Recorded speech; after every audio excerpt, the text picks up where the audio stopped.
Arthur Conan ഡോയിലിന്റെ Sherlock Holmes കഥകൾ.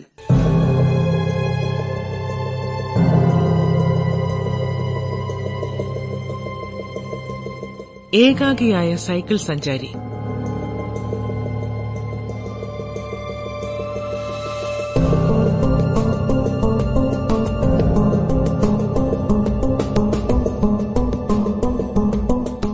Radio രൂപാന്തരം. സംവിധാനം എൻ വാസുദേവ്.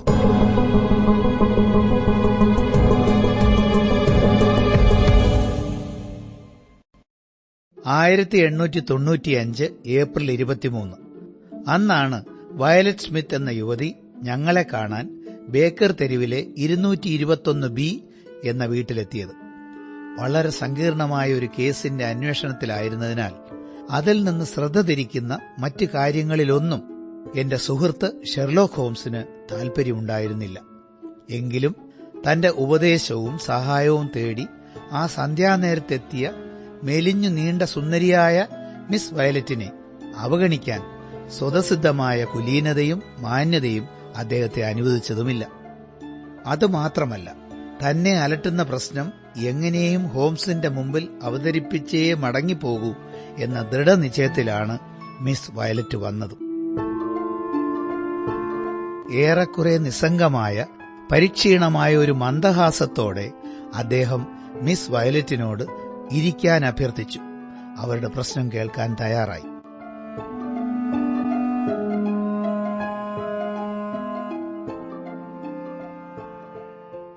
പറയൂ മിസ് വയലറ്റ്, ഏതായാലും ആരോഗ്യ പ്രശ്നങ്ങളൊന്നുമല്ല നിങ്ങളെ അലട്ടുന്നത് എന്നുറപ്പുണ്ട്. കാരണം നല്ലൊരു സൈക്കിൾ യാത്രക്കാരിക്ക് വേണ്ടത്ര ആരോഗ്യം ഉണ്ടാവുമല്ലോ. ശരിയാണ് മിസ്റ്റർ ഹോംസ്, ഞാൻ സൈക്കിൾ ധാരാളം ചവിട്ടാറുണ്ട്. പക്ഷേ താങ്കൾക്ക് അതെങ്ങനെ മനസ്സിലായി? നിങ്ങളുടെ കാലുകൾ ഞാൻ ശ്രദ്ധിച്ചു. പാദങ്ങളുടെ ഇരുവശവും ചെറുതായി തേഞ്ഞിരിക്കുന്നു. അത് സൈക്കിളിന്റെ പെഡലിൽ നിരന്തരം ഉരയുന്നതുകൊണ്ടാവണമല്ലോ, അല്ലേ? ഓ, താങ്കൾ എന്നെ അത്ഭുതപ്പെടുത്തുന്നു. സത്യത്തിൽ എന്റെ ഈ വരവിന് സൈക്കിൾ യാത്രയുമായി ബന്ധമുണ്ട്. വിരോധമില്ലെങ്കിൽ നിങ്ങളുടെ കൈകൾ ഞാനൊന്ന് പരിശോധിച്ചോട്ടെ? അതിനെന്താ? ഞാൻ ചില കാര്യങ്ങൾ പറയാം, കേട്ടോളൂ. പറയൂ. ഞാൻ ആദ്യം വിചാരിച്ചത് നിങ്ങളൊരു ടൈപ്പിസ്റ്റ് ആണെന്നാണ്. പക്ഷേ സംഗീതമാണ് നിങ്ങളുടെ തൊഴിൽ എന്നിപ്പോൾ ബോധ്യമായി. ഈ വിരൽത്തുമ്പുകൾ കണ്ടോ വാട്സൺ? ഈ 2 തൊഴിലുകളിലും ഏർപ്പെട്ടിരിക്കുന്നവരുടെ പ്രത്യേകതയാണിത്. സംഗീതമാണ് തൊഴിൽ എന്ന് പിന്നെ എങ്ങനെ ഉറപ്പിച്ചു? ആ മുഖത്തെ ആത്മീയഭാവം, അത് ഒരു ടൈപ്പിസ്റ്റിന്റെ മുഖത്ത് എന്തായാലും കാണില്ല. അതെ മിസ്റ്റർ ഹോംസ്, താങ്കൾ പറയുന്നത് പൂർണ്ണമായും ശരിയാണ്. ഞാൻ ഒരു സംഗീത അധ്യാപികയാണ്. നിങ്ങളുടെ ശരീരത്തിന്റെ നിറം കണ്ടിട്ട് ഒരു ഗ്രാമപ്രദേശത്താണ് താമസം എന്ന് തോന്നുന്നു. അതെ, ഫാൺഹാമിനടുത്ത് സറയുടെ അതിർത്തിയിൽ. ഓ, വളരെ പ്രകൃതിസുന്ദരമായ സ്ഥലമാണത്. ആകട്ടെ, ഇനി വന്ന കാര്യം പറയൂ. ജെയിംസ് സ്മിത്ത് എന്നാണ് എന്റെ അച്ഛന്റെ പേര്. അദ്ദേഹം ഇപ്പോൾ ജീവിച്ചിരിപ്പില്ല.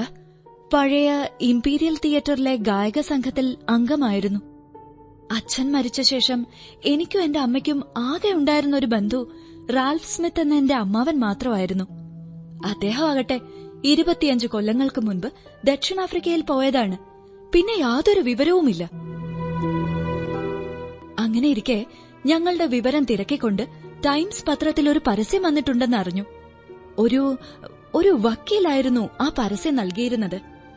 അദ്ദേഹത്തെ ചെന്ന് കണ്ടപ്പോ 2 പേരെ അദ്ദേഹം ഞങ്ങൾക്ക് പരിചയപ്പെടുത്തി, കാരാത്തോസും വുഡ്ലിയും. അവർ 2 പേരും ദക്ഷിണാഫ്രിക്കയിൽ നിന്നും ഇംഗ്ലണ്ടിലെത്തിയവരാണ്. നിങ്ങളുടെ അമ്മാവന്റെ സുഹൃത്തുക്കളായിരിക്കും, അല്ലേ? അതെ, അമ്മാവൻ ഏതാനും മാസങ്ങൾക്ക് മുൻപ് മരിച്ചെന്നും അദ്ദേഹത്തിന്റെ അന്ത്യാഭിലാഷ പ്രകാരമാണ് ഞങ്ങളെ അന്വേഷിച്ചതെന്നും അവർ പറഞ്ഞു. ഇത്രയും നാൾ ഞങ്ങളെ ഓർക്കാതിരുന്ന അമ്മാവൻ മരണസമയത്ത് അത്തരമൊരു ആഗ്രഹം പറഞ്ഞതിനെക്കുറിച്ച് ഞാനും അമ്മയും അത്ഭുതപ്പെട്ടു. ദക്ഷിണാഫ്രിക്കയിൽ വലിയ ദാരിദ്ര്യത്തിലായിരുന്നു അത്രേ അദ്ദേഹം. അമ്മാവൻ മരിക്കുന്നതിന് കുറച്ചുനാൾ മുൻപാണ് എന്റെ അച്ഛന്റെ മരണത്തെക്കുറിച്ച് അദ്ദേഹം അറിഞ്ഞത്. അതോടെ അനാഥരായ ഞങ്ങൾ രണ്ടുപേരുടെയും ഭാവിയെക്കുറിച്ച് ആശങ്കപ്പെട്ടു തുടങ്ങിയെന്നും ഞങ്ങൾക്ക് എന്തെങ്കിലും സഹായം ചെയ്തു കൊടുക്കണമെന്നും അദ്ദേഹം അഭ്യർത്ഥിച്ചുവെന്നും കാരാത്തോസ് വിശദീകരിച്ചു. ഇടയ്ക്ക് ഒന്ന് ചോദിച്ചോട്ടെ, ഈ പറയുന്ന സംഭവം നടന്നിട്ട് എത്ര നാളായി? 4 മാസം മുൻപ്, കഴിഞ്ഞ ഡിസംബറിൽ. ശരി, പിന്നീടെന്തുണ്ടായി? വുഡ്ലി ഒരു വഷളനാണെന്ന് ആദ്യ നോട്ടത്തിൽ തന്നെ എനിക്ക് മനസ്സിലായി. തടിച്ച മുഖവും ചെമ്പൻ മീശയുമുള്ള അയാൾ സംസാരിക്കുന്ന സമയം മുഴുവൻ എന്നെ വല്ലാത്തൊരു രീതിയിൽ നോക്കിക്കൊണ്ടിരുന്നു. ഇത്രയും വൃത്തികെട്ടവനുമായി ഞാൻ സംസാരിക്കുന്നത് തന്നെ എന്റെ സിറിലിന് ഇഷ്ടമാവില്ലെന്ന് എനിക്ക് തോന്നി. ഓ, അപ്പോൾ അതാണ് ആ ഭാഗ്യവാന്റെ പേര് അല്ലേ? അതെ mister Holmes, Cyril Morton, electrical എഞ്ചിനീയറാ. ഞങ്ങൾ താമസിയാതെ വിവാഹിതരാകും. ഓ, ഞാൻ എന്തിനാണ് സിറിലിന്റെ പേരിവിടെ പറയുന്നത്? ഞാൻ പറഞ്ഞു വന്നത് വുഡ്ലി ഒരു കുഴപ്പക്കാരനാണെന്ന് എനിക്ക് തോന്നിയെന്നാണ്. പക്ഷേ കുറച്ചുകൂടി മുതിർന്ന കാരത്തോസ് വളരെ മര്യാദയോടെയും ചിരിച്ചുകൊണ്ടുമാണ് ഞങ്ങളോട് സംസാരിച്ചത്. കാരത്തോസ് എന്തു പറഞ്ഞു? ഞങ്ങളുടെ സാമ്പത്തിക സ്ഥിതി മോശമാണെന്ന് അറിഞ്ഞപ്പോ അയാളുടെ 10 വയസ്സുകാരി മകളെ സംഗീതം പഠിപ്പിക്കാൻ താൽപര്യമുണ്ടോ എന്ന് അന്വേഷിച്ചു. എന്നാൽ അമ്മയെ തനിച്ചാക്കാൻ പ്രയാസമാണെന്ന് സൂചിപ്പിച്ചപ്പോ എല്ലാ ആഴ്ചയിലും വീട്ടിൽ പോകാനുള്ള സൗകര്യമുണ്ടാക്കാമെന്ന് അയാൾ പറഞ്ഞു. അതുമാത്രമല്ല, വലിയൊരു തുക ശമ്പളമായി നൽകാമെന്നും പറഞ്ഞു. ആ, നിങ്ങളങ്ങനെ കാരത്തോസിന്റെ മകളുടെ സംഗീതാധ്യാപികയായി അല്ലേ? അതെ, കാരത്തോസിന്റെ ഭാര്യ മരിച്ചുപോയിരുന്നു. വീട്ടുകാര്യങ്ങൾ നോക്കിയിരുന്നത് മിസസ് നിക്സൺ എന്ന പ്രായം ചെന്ന മാന്യായ ഒരു സ്ത്രീയാണ്. അദ്ദേഹത്തിന്റെ മകൾ മിടുക്കിയായൊരു കുട്ടിയാണ്. അങ്ങനെ ജോലി വലിയ കുഴപ്പമില്ലെന്ന് എനിക്ക് തോന്നി. സംഗീതപ്രിയനായ കാരത്തോസ് വളരെ സ്നേഹത്തോടും അനുകമ്പയോടുമാണ് എന്നോട് പെരുമാറുന്നത്. വൈകുന്നേരങ്ങളിൽ ഞങ്ങൾ ഏറെ നേരം സംസാരിച്ചിരിക്കും. ആഴ്ച അവസാനത്തിൽ ഞാൻ അമ്മയെ കാണാൻ എന്റെ വീട്ടിലേക്ക് പോകും. അപ്പോൾ പിന്നെ പ്രശ്നമെന്താണ്? ഒരാഴ്ചത്തെ താമസത്തിന് ആ വഷളൻ വുഡ്ലി കാരത്തോസിന്റെ വീട്ടിൽ വന്നതോടെ പ്രശ്നങ്ങൾ തുടങ്ങി. ആ ഒരാഴ്ച ഓർക്കാൻ കൂടി വയ്യ. ഒരു ഗുണ്ടെ പോലെയായിരുന്നു അയാളുടെ പെരുമാറ്റം. പച്ച ശൃംഗാരവുമായി അയാൾ എന്നെ സമീപിച്ചു. അയാളെ വിവാഹം ചെയ്താൽ വിലപിടിപ്പുള്ള ധാരാളം സമ്മാനങ്ങൾ നൽകാമെന്ന് പറഞ്ഞ് പ്രലോഭിപ്പിച്ചു. ഞാൻ വീഴുന്നില്ല എന്ന് കണ്ടപ്പോൾ ഒരിക്കൽ അത്താഴ സമയത്ത് എന്നെ കയറി പിടിക്കാൻ ശ്രമിച്ചു. ഭാഗ്യത്തിന് കാരത്തോസ് ആ സമയത്ത് കയറി വന്നതുകൊണ്ട് ഞാൻ രക്ഷപ്പെട്ടു. അദ്ദേഹം ബലം പ്രയോഗിച്ച് വുഡ്ലിയെ പിടിച്ചു മാറ്റി. അതോടെ ആ ദുഷ്ടന്റെ ദേഷ്യം മുഴുവൻ അദ്ദേഹത്തോടായി. ഇരുവരും തമ്മിൽ അടിപിടിയായി. ഏതായാലും അതോടെ അയാളുടെ സന്ദർശനം അവസാനിച്ചു. കാരത്തോസ് എന്നോട് ക്ഷമ ചോദിക്കുകയും ഇനി ഇത്തരം സംഭവങ്ങൾ ആവർത്തിക്കില്ല എന്ന് ഉറപ്പു പറയുകയും ചെയ്തു. നിങ്ങൾ അവിടം വിട്ട് പോകുമോ എന്ന് അയാൾ ഭയപ്പെട്ടിരിക്കണം. പിന്നെ നടന്ന സംഭവങ്ങളെക്കുറിച്ച് പറയാം.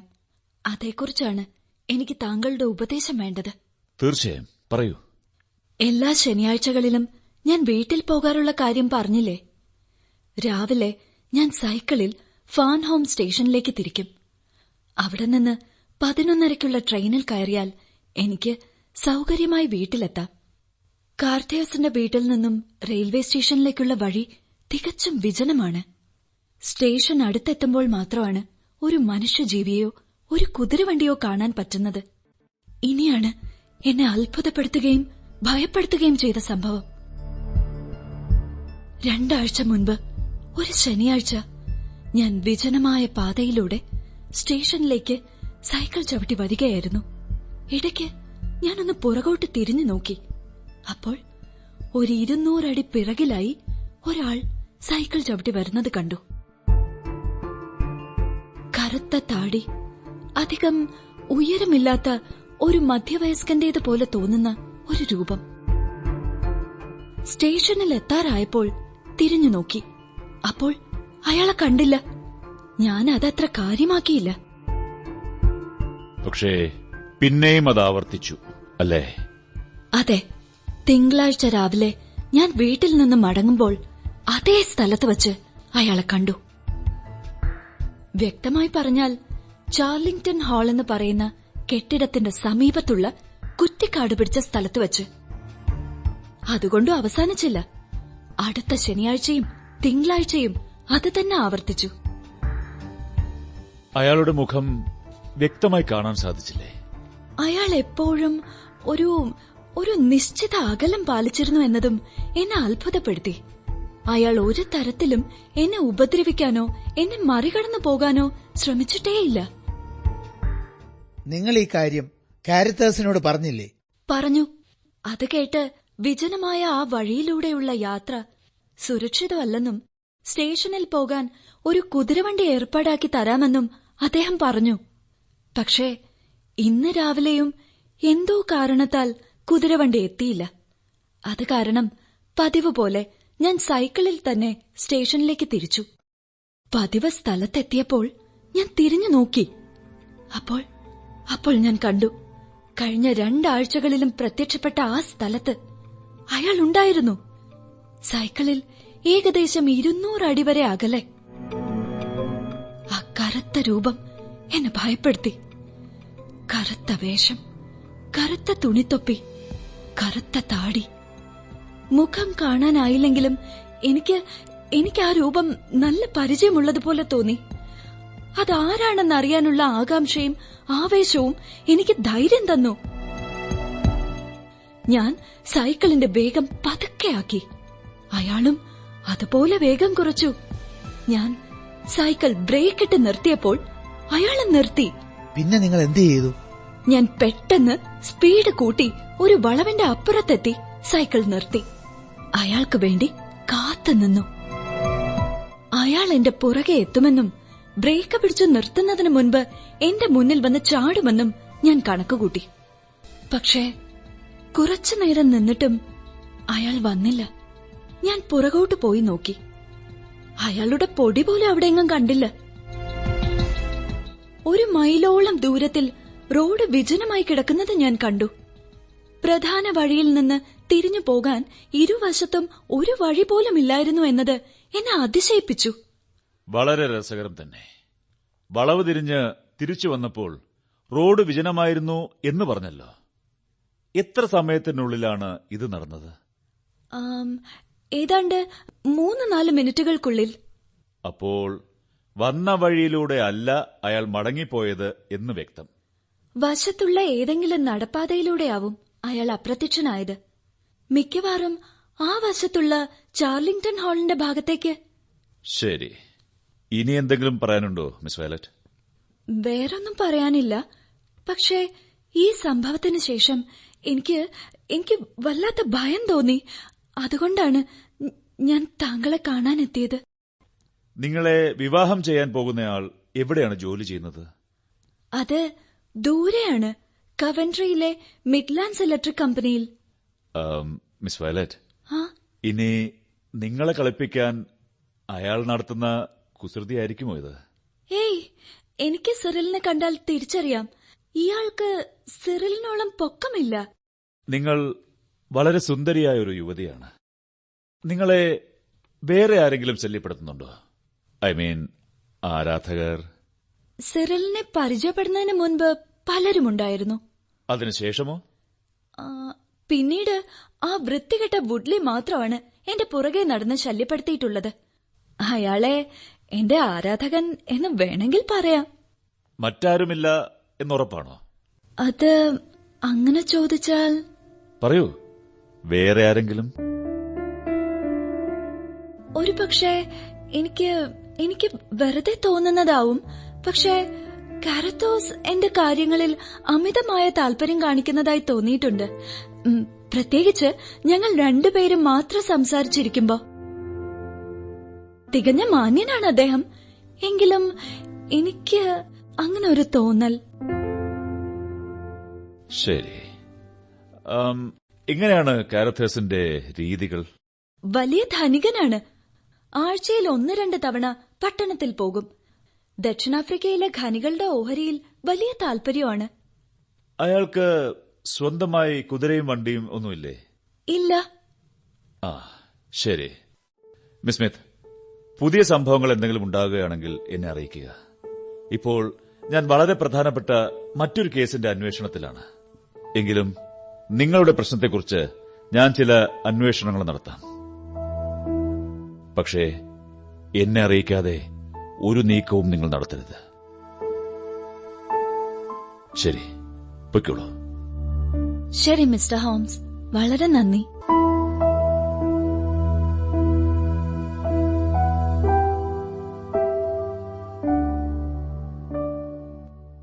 വാട്സൺ, ഇതുപോലുള്ള സുന്ദരിമാരുടെ ചുറ്റും പുരുഷവണ്ടുകൾ ചുറ്റിപ്പറക്കുന്നത് സ്വാഭാവികമാണല്ലോ. അതെ അതെ, ഏതോ ഒരു രഹസ്യ കാമുകനാണ് എന്നതിൽ സംശയമില്ല. ചില വിചിത്രമായ സൂചനകൾ ഈ കേസിലുണ്ട്, അല്ലേ വാട്സൺ? അയാൾ എപ്പോഴും ഒരേ സ്ഥാനത്ത് തന്നെ പ്രത്യക്ഷപ്പെടുന്നതിനെക്കുറിച്ചാണോ ഹോംസ് സൂചിപ്പിക്കുന്നത്? കറക്റ്റ്. ആ ചാർലിംഗ്ടൺ ഹാളിൽ താമസക്കാരെങ്കിലും ഉണ്ടോ എന്നറിയണം. അതിനുശേഷം കാരഥേഴ്സും വുഡ്ലിയും തമ്മിലുള്ള ബന്ധം എന്താണെന്ന് മനസ്സിലാക്കണം. അറിഞ്ഞിടത്തോളം രണ്ടുപേരും രണ്ട് സ്വഭാവക്കാരാണ്. പക്ഷെ പിന്നെ എന്തുകൊണ്ടാണ് ഈ രണ്ടുപേരും റാൽഫ് സ്മിത്തിന്റെ ബന്ധുക്കളുടെ കാര്യത്തിൽ ഇത്രയേറെ താൽപര്യം കാണിക്കുന്നത്? അതാണ് അന്വേഷിക്കേണ്ടത്. അത് മാത്രമല്ല, ഒരു പാട്ട് ടീച്ചർക്ക് ഇത്ര വലിയ ശമ്പളം നൽകുന്നത് എന്തിന്? വലിയ പണക്കാരനായിട്ടും പട്ടണത്തിൽ നിന്നും അകലെ താമസിക്കുന്ന കാരഥേഴ്സ് ഒരു കുതിരവണ്ടി വാങ്ങിയിട്ടില്ല. അങ്ങനെ ചോദ്യങ്ങൾ കുറേയേറെയുണ്ട്. ഹോംസ്, അപ്പൊ നിങ്ങൾ തന്നെ നേരിട്ട് പോയി അന്വേഷിക്കുമല്ലോ. അയ്യോ വാട്സൺ, എനിക്ക് തീരെ സമയമില്ലെന്നറിയില്ലേ. പ്ലീസ്, നിങ്ങളൊന്ന് അവിടം വരെ പോകണം. ഈ അവസ്ഥയിൽ ഞാൻ ഇതിൽ കുടുങ്ങിയാൽ ഇപ്പോൾ അന്വേഷിക്കുന്ന കേസിന്റെ കാര്യം ആകെ കുഴയും. ശരി, എന്നാണ് ഞാൻ പോകേണ്ടത്? വരുന്ന തിങ്കളാഴ്ച കാലത്ത്, അതായത് മിസ് വയലറ്റ് വീട്ടിൽ നിന്നും തിരിച്ചു വരുന്ന സമയത്ത് നിങ്ങൾ അവിടെ എത്തണം. അവൾ സൂചിപ്പിച്ച ആ കുറ്റിക്കാട്ടിൽ മറഞ്ഞിരുന്ന് സംഗതികൾ കണ്ടു മനസ്സിലാക്കണം. പിന്നെ ചാർലിംഗ്ടൺ ഹാളിൽ ആരാണ് താമസിക്കുന്നത് എന്നും കണ്ടെത്തണം.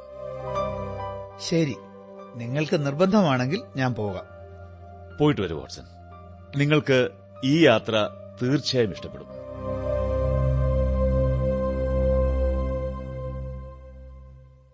ആ വാട്സൺ, വരൂ വരൂ.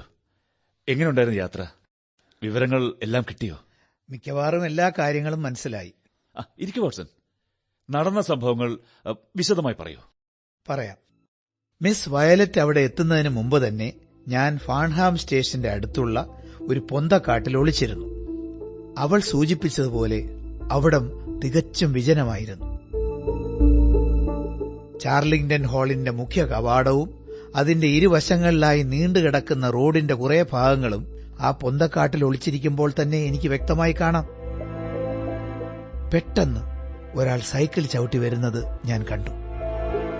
കറുത്ത വേഷമാണ് ധരിച്ചിരിക്കുന്നത്, കറുത്ത താടിയുമുണ്ട്. അയാൾ ഹാളിന്റെ മതിൽക്കെട്ടിലെ വിടവുകൾക്കുള്ളിലൂടെ അപ്രത്യക്ഷനായി.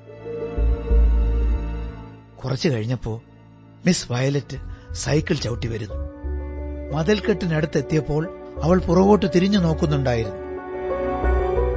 അല്പസമയത്തിന് ശേഷം കറുത്ത വേഷമിട്ട ആൾ മതിൽക്കെട്ടിനുള്ളിൽ നിന്ന് സൈക്കിളിൽ അവളെ പിന്തുടരാൻ തുടങ്ങി. ഓ, അപ്പോൾ നിങ്ങൾ അയാളുടെ മുഖം കണ്ടില്ലേ? നല്ലവണ്ണം നിവർന്നിരുന്നാണ് വയലറ്റ് സൈക്കിൾ ചവിട്ടിയിരുന്നത്.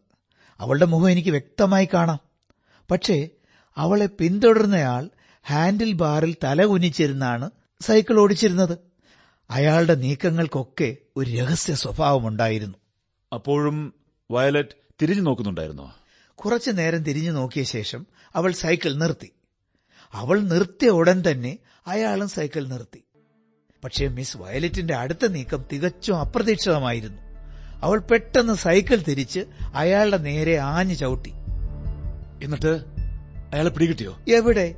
ആദ്യം ഒന്ന് അമ്പരന്ന അയാൾ പെട്ടെന്ന് തന്നെ സൈക്കിൾ തിരിച്ച് ചവിട്ടി രക്ഷപ്പെട്ടു. അയാൾ പാഞ്ഞു പോയതോടെ അവൾ പിന്തുടരുന്നത് മതിയാക്കി സൈക്കിൾ തിരിച്ച് തന്റെ വഴിക്ക് പോയി. അല്പം കഴിഞ്ഞപ്പോ ഒരു 200 വാര അകലെ അയാൾ അവളെ വീണ്ടും പിന്തുടർന്നു. രണ്ടുപേരും ദൂരെ മറയുന്നതുവരെ ഞാൻ നോക്കി അവിടെ നിന്നു. ശരി, പിന്നെ നിങ്ങൾ എന്ത് ചെയ്തു? ഞാൻ കുറച്ചു നേരം കൂടി ആ കുറ്റിക്കാട്ടിൽ മറഞ്ഞിരുന്നു. അപ്പോഴാണ് അത് സംഭവിച്ചത്. ആ, അയാൾ തിരിച്ചു വന്നു. അതെ, അയാൾ വീണ്ടും സൈക്കിളുമായിട്ട് പ്രത്യക്ഷപ്പെട്ടു. കുറച്ചു നേരം അവിടെ ചുറ്റിപ്പറ്റി നിന്ന ശേഷം ചാർലിംഗ്ടൺ ഹാളിലേക്ക് പോയി. ഞാൻ പിറകെ ഓടി. മരങ്ങൾക്കിടയിലൂടെ ഒളിഞ്ഞു നോക്കിയെങ്കിലും അയാൾ എങ്ങോട്ട് പോയി മറഞ്ഞു എന്ന് എനിക്ക് മനസ്സിലാക്കാൻ കഴിഞ്ഞില്ല. അകലെ പഴകിയ ഒരു കെട്ടിടവും അതിന്റെ വലിയ ചിമ്മിനിയും മാത്രമാണ് എനിക്ക് കാണാൻ കഴിഞ്ഞത്. ശരി, ആ ചാർലിംഗ്ടൺ ഹാളിൽ ആരാണ് താമസിക്കുന്നതെന്ന് അന്വേഷിച്ചില്ലേ? അന്വേഷിച്ചു. ലണ്ടനിലെ ഒരു ഏജന്റ് വഴിയാണ് ആ വീട് വാടകയ്ക്ക് പോയതെന്നറിഞ്ഞു. ഞാൻ വരുന്ന വഴിക്ക് ആ ഏജന്റിന്റെ ഓഫീസിലും കയറി. 1 മാസം മുമ്പ് വില്യംസൺ എന്നൊരാളാണ് അത് വാടകയ്ക്കെടുത്തതെന്ന് അറിയാൻ കഴിഞ്ഞു. അതുമാത്രമല്ല, അല്പം പ്രായമായ ഒരാളാണ് മിസ്റ്റർ വില്യംസൺ എന്നാണ് അറിഞ്ഞത്. ഓ, എന്റെ വാട്സൺ, താങ്കൾ എന്തൊരു മണ്ടത്തരമാണ് കാട്ടിയത്. ആ മതിൽക്കെട്ടിന് പിറകിലാണ് താങ്കൾ കാത്തു നിൽക്കേണ്ടിയിരുന്നത്. എങ്കിലയാളെ അടുത്ത് കാണാൻ സാധിക്കുമായിരുന്നു. 10-100 അടി ദൂരം നിന്നത് കാരണം മിസ് വയലറ്റ് പറഞ്ഞതിൽ കൂടുതലൊന്നും നിങ്ങൾക്കും അറിയാൻ കഴിഞ്ഞില്ല. പിന്നെ ഒരു കാര്യം വ്യക്തമായി, അവൾക്ക് നന്നായി അറിയാവുന്ന ഒരാളാണത്. അല്ലെങ്കിൽ അവളിൽ നിന്ന് അകന്നു നിൽക്കാനും മുഖം മറയ്ക്കാനും അയാൾ പാടുപെടേണ്ട കാര്യമില്ല. അതെ, അല്ലെങ്കിൽ അയാൾ ഹാൻഡിൽ ബാറിൽ തല കുനിച്ചു വെച്ച് സൈക്കിൾ ചവിട്ടില്ലല്ലോ. ഏതായാലും വാട്സൺ, നിങ്ങളുടെ അന്വേഷണം കൊണ്ട് വലിയ പ്രയോജനമൊന്നും ഉണ്ടായില്ല. ഓ ശരി, പിന്നെ ഞാൻ എന്ത് ചെയ്യണമെന്നാണ് നിങ്ങൾ പറയുന്നത്? അതോ, നിങ്ങൾ അടുത്തുള്ള ബാറിൽ കയറണമായിരുന്നു. നാട്ടിൻ പ്രദേശങ്ങളിലെ പല കാര്യങ്ങളും നമുക്ക് അവിടുത്തെ മദ്യശാലകളിൽ നിന്നും അറിയാൻ കഴിയും. പല വിവരങ്ങളും അവിടെ നിന്ന് കിട്ടിയേനെ. ഇപ്പോൾ ആകെ നമുക്ക് അറിയാൻ കഴിഞ്ഞത് വില്യംസൺ എന്നൊരാളാണ് ആ വീട് വാടകയ്ക്ക് എടുത്തിരിക്കുന്നത് എന്നാണ്. സാരമില്ല, അടുത്ത ശനിയാഴ്ച മിസ് വയലറ്റ് തിരിച്ച് വീട്ടിലേക്ക് വരുന്നതിന് മുൻപ് നമുക്ക് ചില അന്വേഷണങ്ങൾ നടത്താനുണ്ട്.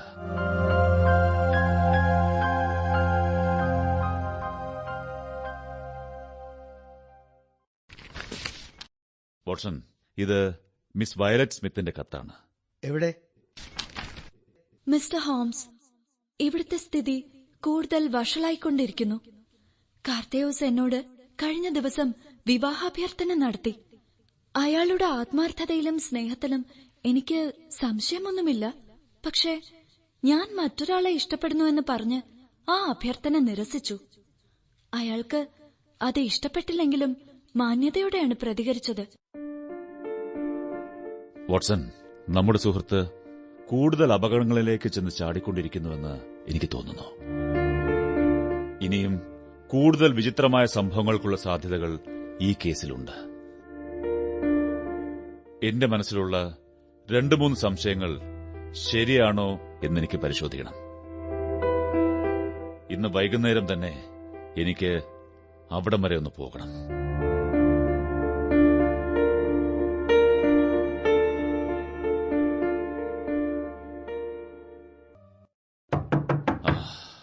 വാട്സൺ, വാട്സൺ, കഥകു തുറക്കൂ. അയ്യോ, ഇതെന്തു പറ്റിയ ഹോംസ്? ചുണ്ട് നല്ലവണ്ണം മുറിഞ്ഞിട്ടുണ്ടല്ലോ. നെറ്റിയിലാണെങ്കിൽ ഒരു വലിയ മുഴ. ശരിക്കും കിട്ടിയ ലക്ഷണമുണ്ടല്ലോ.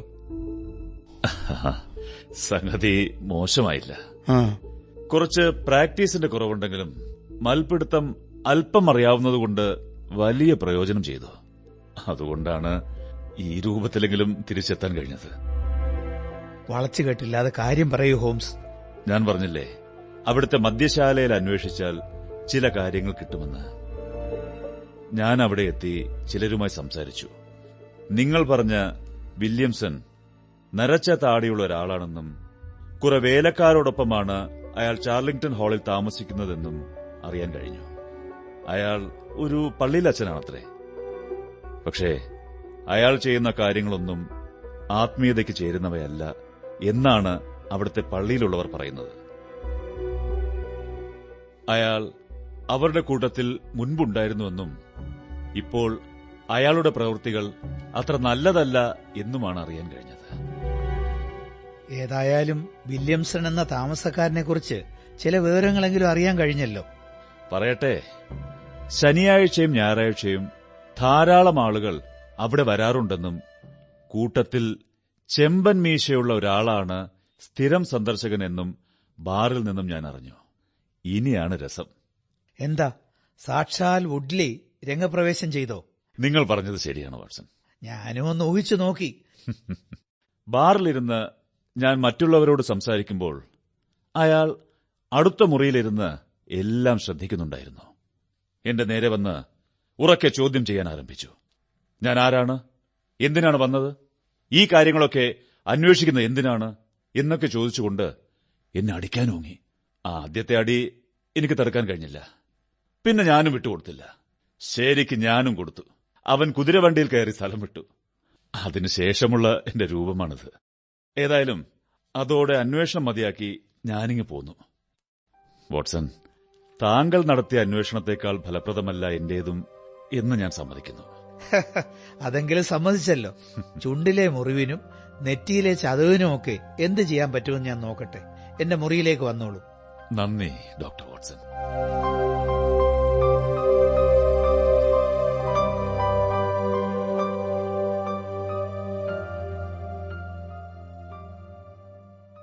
പ്രിയപ്പെട്ട ഹോംസ്, കാരത്തോസിന്റെ വീട്ടിലെ ജോലി മതിയാക്കാൻ ഞാൻ തീരുമാനിച്ചിരിക്കുന്നു. ഇവിടുത്തെ കാര്യങ്ങൾ അനുദിനം വഷളായിക്കൊണ്ടിരിക്കുന്നു. ഈ ശനിയാഴ്ച ഞാൻ വീട്ടിലേക്ക് പോയാൽ പിന്നെ തിരിച്ചിങ്ങോട്ട് വരില്ല. ഇപ്പോൾ കുതിരവണ്ടി ഉള്ളതുകൊണ്ട് റെയിൽവേ സ്റ്റേഷനിൽ നിന്നും വരാനും പോകാനും ഭയപ്പെടേണ്ട കാര്യമില്ല. പക്ഷേ ആ ദുഷ്ടൻ വൂഡ്ലി വീണ്ടും പ്രത്യക്ഷപ്പെട്ടിരിക്കുന്നു. ഞാൻ ഒരു നോക്ക് കണ്ടതേയുള്ളൂ. അവന്റെ മുഖം ആരോ ഇടിച്ചു ചതച്ചതുപോലെയുണ്ട്. അതേതായാലും നന്നായി. അയാളും കാരത്തോസും എന്തിനെയോ പറ്റി വിശദമായി സംസാരിക്കുന്നത് ഞാൻ കേട്ടു. അതിനുശേഷം കാരത്തോസ് വല്ലാത്ത പരവേശത്തിലാണ്. വൂഡ്ലി ഇവിടെ അല്ല തങ്ങുന്നത്, അടുത്തെവിടെയോ ആണ് താമസം. ഞാൻ അയാളെ എത്രമാത്രം ഭയക്കുന്നുണ്ടെന്ന് വിവരിക്കാൻ തന്നെ പ്രയാസമാണ്. എന്തായാലും ഈ ശനിയാഴ്ചയോടെ പ്രശ്നങ്ങൾ തീരുമല്ലോ. നിർത്തട്ടെ. Violet Smith. വാട്സൺ, അവളുടെ കത്തിൽ ഒരു അപകടം ഞാൻ മണക്കുന്നു. ശനിയാഴ്ച വീട്ടിലേക്കുള്ള മടക്കയാത്രയിൽ അവൾക്ക് എന്തെങ്കിലും അത്യാഹിതം സംഭവിച്ചുകൂടാ എന്നില്ല. അതുകൊണ്ട് അന്ന് രാവിലെ തന്നെ നമുക്കവിടെ എത്തണം. ഇത്ര ഗൌരവമുള്ള ഒരു കേസാണിതെന്ന് ഞാൻ കരുതിയില്ല. നാളെയാണ് ശനിയാഴ്ച. അതെ, നാളെ രാവിലെ നമുക്ക് പുറപ്പെടണം.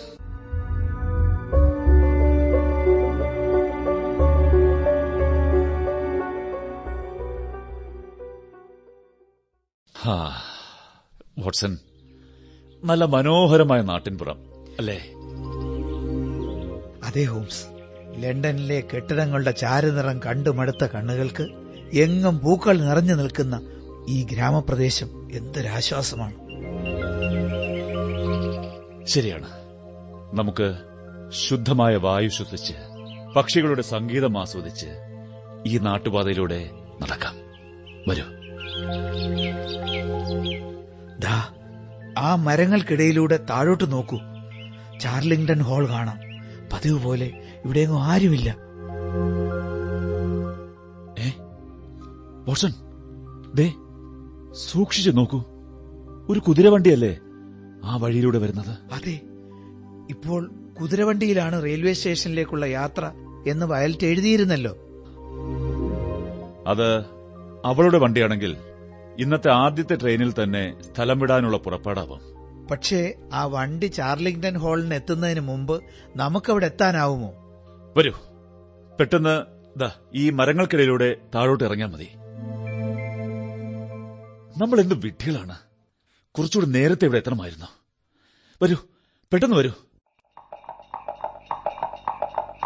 ആ വണ്ടി വളരെ പതുക്കെയാണ് വരുന്നത്. പക്ഷേ ആ കുതിരവണ്ടി ഇങ്ങ് എത്തിക്കഴിഞ്ഞു. നിർത്തൂ, അതിനെ തടഞ്ഞു നിർത്തൂ.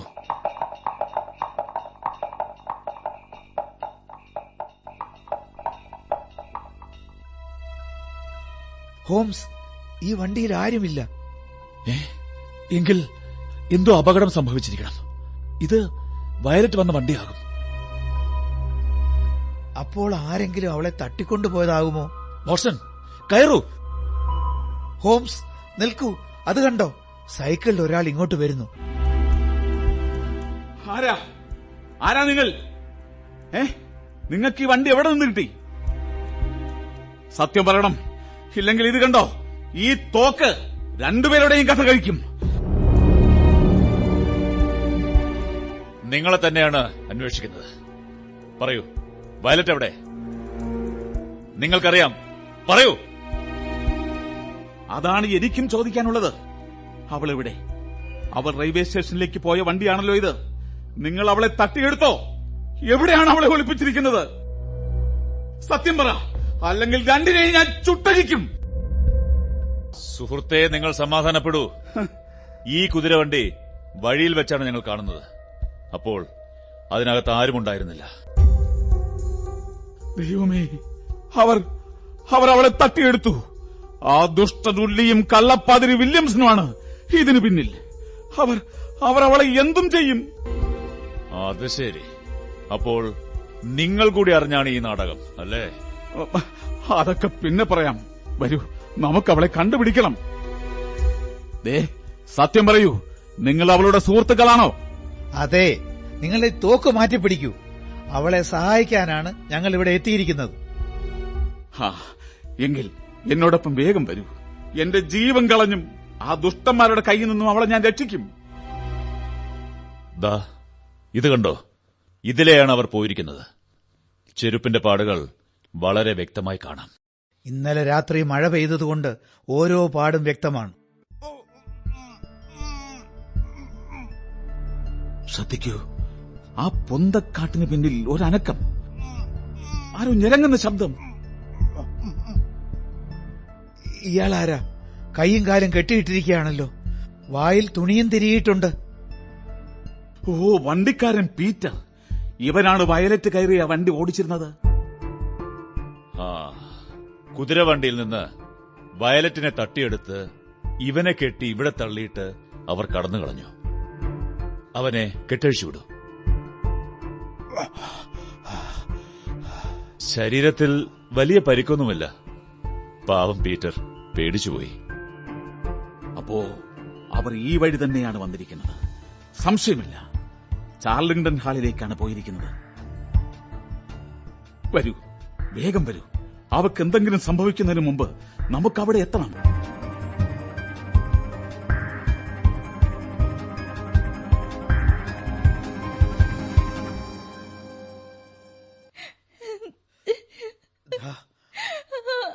പൊന്തക്കാടിന് പിന്നിലുള്ള വെളിം പ്രദേശത്ത് നിന്നാണ് ആ കരച്ചിൽ വരുന്നത്. അത് അവൾ തന്നെയാണ്.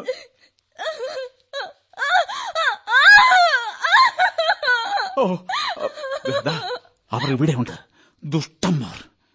ഏയ്, ഇവിടെ നിങ്ങൾ എന്ത് ചെയ്യുന്നു? എടാ ഉള്ളി, നിന്നെ ഞാൻ... ഇതാര്? Mister Bob Carruthers. ആ കള്ള താടി അങ്ങെടുത്ത് മാറ്റിയിട്ട് ആരെ പറ്റിക്കാനാണ് നിന്റെ ഈ വേഷം കെട്ടൽ? ഏതായാലും കൃത്യസമയത്ത് തന്നെ എത്തി. ഇനി ഞാൻ എന്റെ ഭാര്യയെ പരിചയപ്പെടുത്തട്ടെ. ഇതാണ് മിസ്സിസ് വയലറ്റ് ഉഡ്ലി. നല്ല സുന്ദരി അല്ലേ? എടാ ഉഡ്ലി, നിന്നെ ഞാൻ... അതെ, ഉഡ്ലി പറഞ്ഞത് 100% ശരിയാണ്. ഞാനിപ്പോൾ ഇവരുടെ വിവാഹം നടത്തിക്കഴിഞ്ഞതേ ഉള്ളൂ. ഇനി ഇവൾ ഉഡ്ലിയുടെ ഭാര്യയാണ്.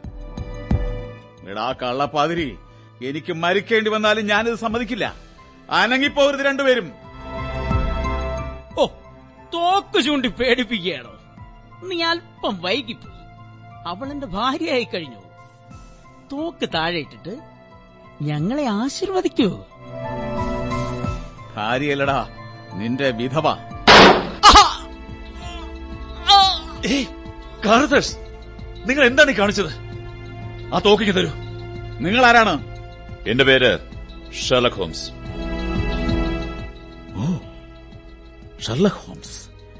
ദൈവമേ, അപ്പോൾ നിങ്ങൾ എന്നെക്കുറിച്ച് കേട്ടിട്ടുണ്ട് അല്ലേ? ആ തോക്കിങ് തരൂ. വാട്സൺ, വെടികൊണ്ട ആളെ ഒന്ന് നോക്കൂ. പരുക്ക് ഗുരുതരമാണോ? ഞാൻ നോക്കട്ടെ. പീറ്റർ, കുതിരവണ്ടിയിൽ പെട്ടെന്ന് പോയി ഈ കത്ത് അടുത്ത പോലീസ് സ്റ്റേഷനിൽ കൊടുക്കണം. ശരി സാർ. വില്യംസൺ, വാട്സൺ, വരൂ. നമുക്കിയാളെ ആ കെട്ടിടത്തിനകത്തേക്ക് കൊണ്ടുപോകാം. പരുക്ക് സാരമുള്ളതാണോ? അത്ര മാരകമാണെന്ന് തോന്നുന്നില്ല. എന്ത്? അവൻ ചാവില്ലെന്നോ? എനിക്കിവന്റെ കഥ കഴിക്കണം. ദുഷ്ടൻ! മാലാഖയെ പോലെ പരിശുദ്ധയായ ഇവൾ ഇവന്റെ ഭാര്യയായി കഴിയേണ്ടി വരുമെന്നോ? ഇല്ല, ഞാൻ സമ്മതിക്കില്ല. കാർത്തേഴ്സ്, സമാധാനപ്പെടൂ. നിങ്ങൾ അതേക്കുറിച്ച് ആലോചിച്ച് വേവലാതിപ്പെടണ്ട. മിസ് വയലറ്റ് ഒരിക്കലും വുഡ്ലിയുടെ ഭാര്യയാകില്ല. കാരണങ്ങൾ ഒന്നല്ല, രണ്ടാണ്. ഒന്നാമതായി, വിവാഹം നടത്തിക്കൊടുക്കാനുള്ള യോഗ്യത ഈ വില്യംസനുണ്ടോ എന്ന് സംശയമാണ്. എന്തിനാ സംശയം? ഞാൻ പുരോഹിതനായി വാഴിക്കപ്പെട്ടിട്ടുള്ളവനാണ്. അതുകൊണ്ട് തന്നെ എനിക്ക് വിവാഹത്തിന് കാർമ്മികത്വം വഹിക്കാനുള്ള യോഗ്യതയുണ്ട്. പക്ഷെ ഞാൻ മനസ്സിലാക്കുന്നത് നിങ്ങളുടെ പുരോഹിത കുപ്പായം അഴിക്കാനുള്ള ഉത്തരവുണ്ടായിട്ടുണ്ട് എന്നാണ്. ഇതാ വിവാഹ ലൈസൻസ്. ഇത് കൃത്രിമമായി ഉണ്ടാക്കിയതാണ്. ഏതായാലും പെൺകുട്ടിയുടെ സമ്മതമില്ലാതെ നടത്തിയ വിവാഹത്തിന് ഒരു നിയമസാധുതയുമില്ല. മാത്രമല്ല, അങ്ങനെ വിവാഹം നടത്തുന്നത് അത്യന്തം ഗുരുതരമായ കുറ്റവുമാണ്. എന്റെ കണക്കിൽ നിങ്ങൾക്കിതിനെക്കുറിച്ച് വിശദമായി ആലോചിക്കാൻ ചുരുങ്ങിയത് ഒരു 10 കൊല്ലമെങ്കിലും ലഭിക്കും ജയിലിൽ. പിന്നെ കാർത്തേഴ്സ്, നിങ്ങൾ എടുത്തുചാടി പ്രവർത്തിച്ചു. അയാളുടെ പരിക്ക് ഗുരുതരമല്ലാത്തത് നിങ്ങളുടെ ഭാഗ്യം. അല്ലെങ്കിൽ നിങ്ങൾ കൊലക്കേസിൽ പ്രതിയാകുമായിരുന്നു. ശരിയാണ്. പക്ഷേ ഈ പെൺകുട്ടി ആ ദുഷ്ടനിൽ നിന്ന് രക്ഷിക്കാൻ ഞാനെടുത്ത മുൻകരുതലുകളെല്ലാം വെറുതെയായി എന്നറിഞ്ഞപ്പോ എനിക്ക് നിയന്ത്രണം വിട്ടുപോയി. ഞാനിവളെ അത്രമാത്രം ഇഷ്ടപ്പെടുന്നു. ജീവിതത്തിൽ സ്നേഹമെന്തെന്നറിഞ്ഞത് ഇവൾ കാരണമാണ്. പക്ഷേ ദക്ഷിണാഫ്രിക്കയിലെ ഏറ്റവും വൃത്തികെട്ടവന്റെ ഭാര്യയായി ജീവിതകാലം മുഴുവൻ പാവം ഇവക്ക് കഴിയേണ്ടി വരുമെന്നറിഞ്ഞപ്പോ ഞാനൊരു ഭ്രാന്തനെ പോലെയായി. ഓ, അപ്പോൾ നിങ്ങളായിരുന്നു മിസ് വയലറ്റിനെ പിന്തുടർന്ന അജ്ഞാതനായ ആ സൈക്കിൾ സഞ്ചാരി അല്ലേ? അതെ മിസ്റ്റർ ഹോംസ്. വയലറ്റ് എന്റെ വീട്ടിൽ താമസിച്ചിരുന്നപ്പോ ഞാൻ ഒരിക്കലും അവളെ ഈ വീടിന് സമീപത്തുകൂടി ഒറ്റയ്ക്ക് യാത്ര ചെയ്യാൻ അനുവദിക്കില്ലായിരുന്നു. ഈ ദുഷ്ടന്മാർ ഈ പരിസരത്ത് അവളെ കാത്തിരിക്കുമെന്ന് എനിക്കറിയാമായിരുന്നു. ഇവന്മാരിൽ നിന്ന് അവളെ രക്ഷിക്കാനായിരുന്നു ഞാൻ വേഷം മാറി അല്പം അകലെയായി അവളെ പിന്തുടർന്നത്. നിങ്ങൾ എന്തിനാണ് വേഷം മാറിയത്? ഞാൻ ആരാണെന്ന് അവൾ അറിഞ്ഞാൽ അവൾ പിന്നീട് എന്റെ വീട്ടിൽ ജോലിക്ക് വന്നില്ലെങ്കിലോ എന്ന് ഞാൻ ഭയന്നു. പക്ഷേ കാർത്തേഴ്സ്, വഴിയിൽ വെച്ച് സംഭവിക്കാവുന്ന അപകടത്തെക്കുറിച്ച് നിങ്ങൾക്ക് മിസ് വയലറ്റിനോട് പറയാമായിരുന്നു. ഇങ്ങനൊരു അപകടം കാത്തിരിപ്പുണ്ടെന്ന് അവൾ അറിഞ്ഞെങ്കിൽ അപ്പോൾ തന്റെ ജോലി മതിയാക്കി അവൾ മടങ്ങില്ലേ? അതെനിക്ക് ആലോചിക്കാൻ പോലും സാധിക്കില്ലായിരുന്നു. അവൾ എന്നെ സ്നേഹിക്കുന്നില്ലെങ്കിലും അവളുടെ സാന്നിധ്യം എനിക്ക് പ്രിയതരമായിരുന്നു. അതുമാത്രമല്ല, ഉള്ളിയെ കാണുന്നത് പോലും വയലറ്റിന് വെറുപ്പായിരുന്നു. ഞാൻ അവളെ ഏറെ സ്നേഹിക്കുന്നു ഹോംസ്.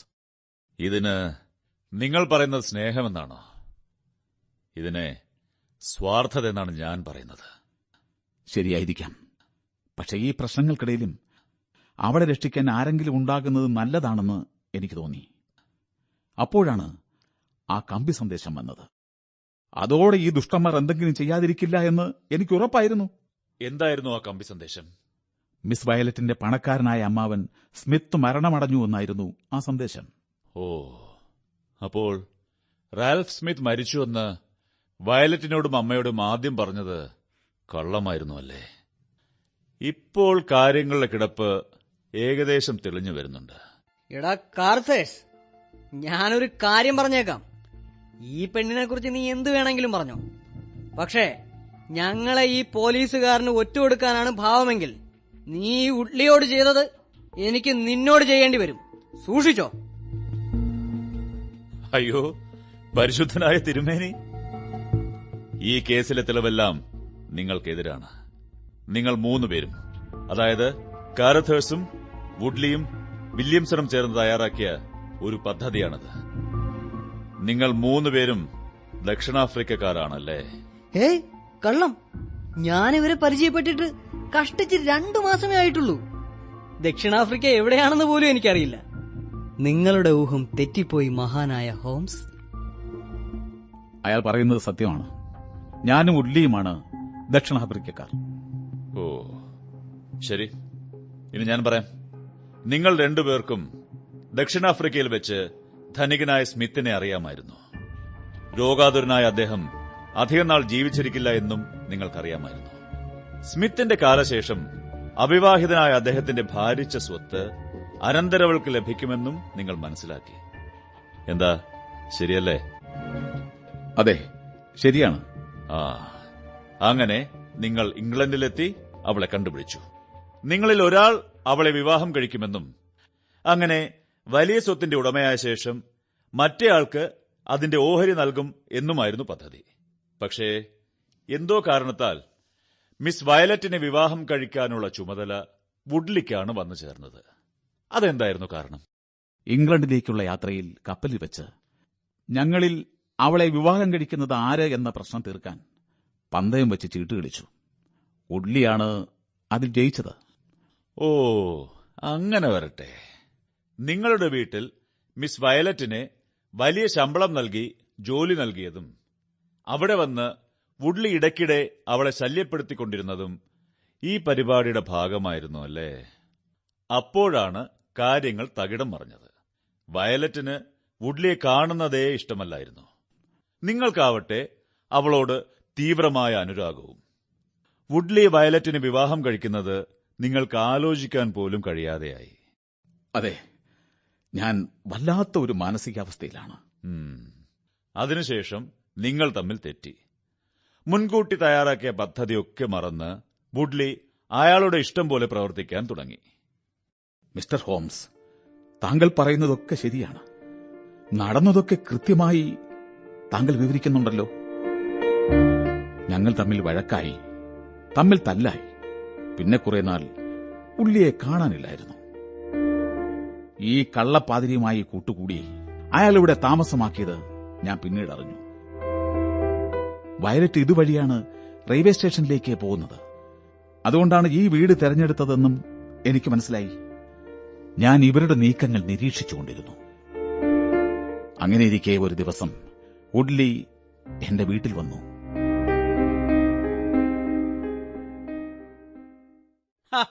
നീ ഇത് കണ്ടോ കാർത്തസ്? ഒരു പ്രധാന വാർത്തയുണ്ട്. നീ കാര്യം പറയേ. ഇതെന്താ, ഒരു കമ്പി സന്ദേശമാണല്ലോ കയ്യിൽ?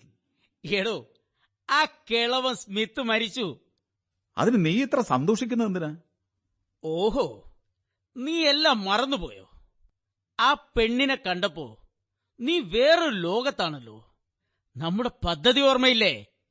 പക്ഷേ നീ വയലറ്റിനെ വിവാഹം കഴിക്കുന്നതിനോട് എനിക്ക് യോജിപ്പില്ല. ഞാനത് സമ്മതിക്കൂല. അതുമാത്രമല്ല, അവൾക്ക് നിന്നെ വെറുപ്പും പേടിയുമാണ്.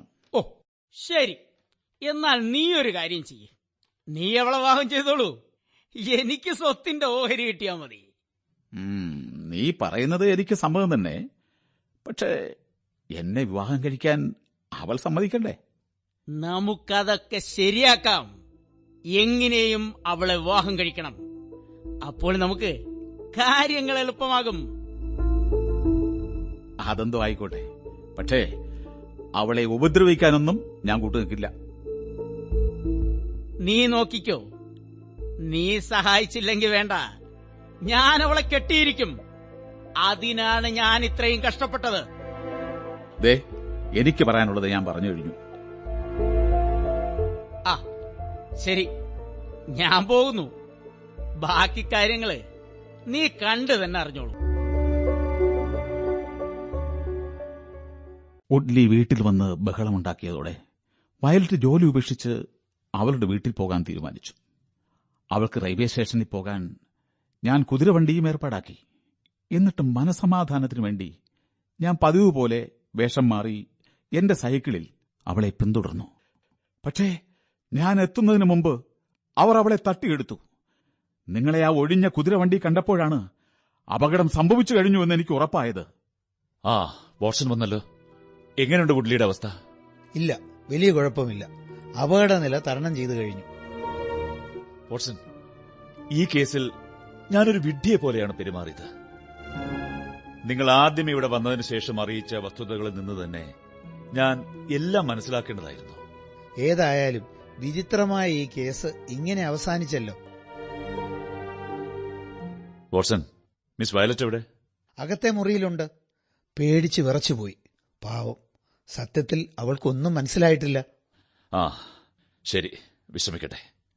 അവളുടെ ക്ഷീണം മാറിയാൽ അവളുടെ സുഹൃത്ത് ആ ഇലക്ട്രിക്കൽ എഞ്ചിനീയറെ വിവരം അറിയിക്കണം. മിസ്റ്റർ ബോബ് കാരത്തേഴ്സ്, നിങ്ങൾ ചെയ്ത കുറ്റത്തിന് വയലറ്റിനെ സംരക്ഷിക്കുക വഴി പ്രായശ്ചിത്തം ചെയ്തു കഴിഞ്ഞു. കേസിന്റെ വിസ്താരവേളയിൽ എന്റെ മൊഴി നിങ്ങൾക്ക് സഹായകമാകും. നന്ദി മിസ്റ്റർ ഹോംസ്. ആ പിന്നെ നമ്മുടെ പാതിരി എന്തു പറയുന്നു? സ്വത്തിന് പകരം നിങ്ങൾക്കും കിട്ടും ശിക്ഷയുടെ പങ്ക്.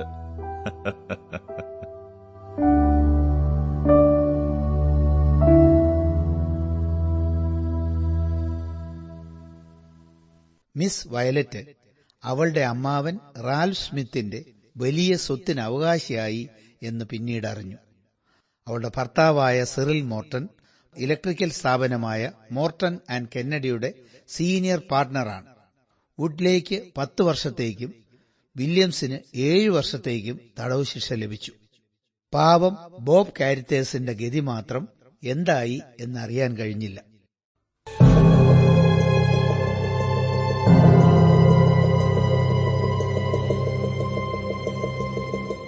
ആർതർ കോനൻ ഡോയിലിന്റെ ഷെർലക് ഹോംസ് കഥകൾ.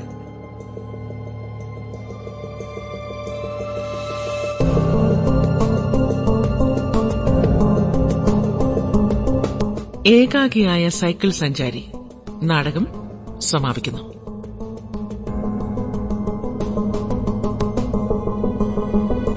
കഥാപാത്രങ്ങളും ശബ്ദം നൽകിയവരും: Sherlock Holmes Arun Nair, doctor Watson doctor Thomas Mathew, Violet Smith Nithuna Nevil, Bob Carruthers Sudarsanan Kudappanamood, Woodley Biju Kalluvathukkal, Williamson Raju Koliyakode.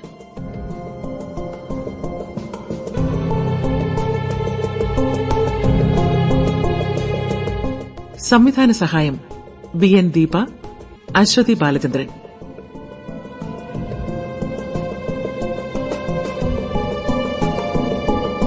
Radio രൂപാന്തരം സംവിധാനം N വാസുദേവ്.